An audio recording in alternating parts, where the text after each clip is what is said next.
La douleur survient spontanément sans aucun déclencheur. Les femmes atteintes de cette maladie décrivent souvent la douleur comme une brûlure constante, mais elle est présente, que la zone soit touchée ou non. La vulvodynie généralisée non provoquée survient chez les femmes de tous âges. On ne sait pas à quelle fréquence il se produit dans la population générale. Souvent, le terme utilisé pour cette condition est simplement vulvodynie. Quelles sont les causes de la vulvodynie généralisée non provoquée? La cause de la vulvodynie généralisée non provoquée est inconnue. Beaucoup pensent qu'il s'agit d'un trouble chronique des nerfs qui alimente la vulve. Les nerfs de la vulve transmettent un message de douleur alors qu'ils devraient normalement indiquer le toucher, la pression, la chaleur ou l'étirement. Les sensations normales sont perçues par le cerveau comme anormales, ce qui entraîne une sensibilité accrue. Les changements hormonaux, ménopause ou postpartum, ont généralement peu d'influence sur la douleur. Quels en sont les symptômes? Les femmes décrivent généralement cette condition comme une sensation de brûlure, de douleur lancinante ou de douleur crue. Parfois, il est écrit comme une démangeaison ou une irritation.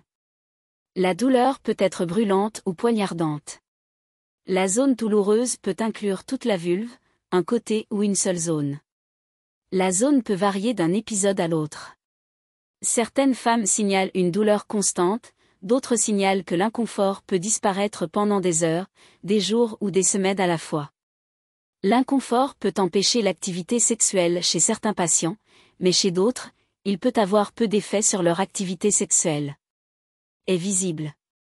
L'apparence de la vulve varie avec chaque femme, mais dans cet état, aucune anomalie n'est observée. Comment diagnostique-t-on la vulvodynie généralisée non provoquée? La vulvodynie généralisée non provoquée est une condition clinique qui signifie qu'il n'y a pas de tests de laboratoire ou d'études d'imagerie qui sont effectués pour confirmer le diagnostic. Cependant, il est très important que vous voyiez un fournisseur de soins de santé expérimenté dans le diagnostic et la prise en charge des affections vulvaires. En prenant vos antécédents médicaux et en effectuant un examen physique, il est important de minimiser l'irritation de la vulve et du vagin, en évitant les savons, les détergents et les produits parfumés.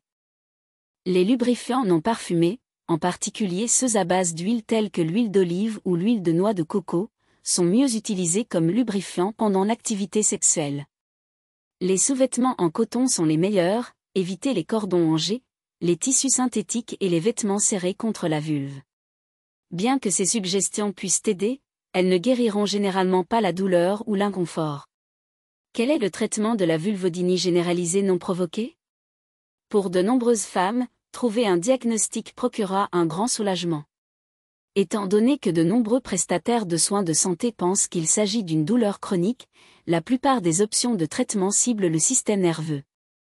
Un certain succès dans le traitement de la vulvodynie généralisée provoquée provient d'un groupe de médicaments qui agissent sur ces nerfs pour influencer leur message. Une grande